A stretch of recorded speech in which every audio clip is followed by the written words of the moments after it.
ফিরে এলাম বিরতির পর। সামনে বিধানসভা ভোট, আর সেই নিয়ে পশ্চিমবঙ্গের মুখ্যমন্ত্রী মমতা বন্দ্যোপাধ্যায় তিনি আসন পাবেন কিনা সেই নিয়ে ভবিষ্যৎবাণী এবার অর্জুন সিং এর। বিজেপি নেতা অর্জুন সিং এর ভবিষ্যৎবাণী, পশ্চিমবঙ্গে 50টি আসন পাবে না তৃণমূল কংগ্রেস এবং ভবানীপুর থেকে হেরে যাবেন স্বয়ং মমতা বন্দ্যোপাধ্যায়। এই নিয়ে বিজেপি নেতা অর্জুন সিং তিনি কি জানালেন শোনাবো আপনাদের। প্রায় শেষের দিকে পশ্চিমবাংলায় এসআইআর হবে, রোহিঙ্গাদের মরা ভোটার বাদ হলে 1.5 কোটি ভোট বাদ হবে, মমতা ব্যানার্জি হারবেন। মমতা ব্যানার্জি 50টার উপরে সিট পাবেন না, যতই চেষ্টা করো, যতই এই তোলা দেওয়ার চেষ্টা করো, মমতা ব্যানার্জি জিততে পারবেন না।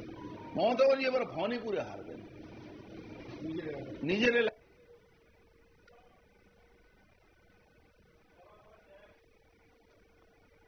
আপনারা শুনলেন বিজেপি নেতা অর্জুন সিং, তিনি আগে ভাগে তিনি ভবিষ্যৎবাণী করলেন, আর তিনি যেমনটা জানালেন যে এবারে পশ্চিমবঙ্গে 50টি আসন পাবে না তৃণমূল কংগ্রেস, সেই সাথে ভবানীপুর থেকেও হেরে যাবেন স্বয়ং মমতা বন্দ্যোপাধ্যায়।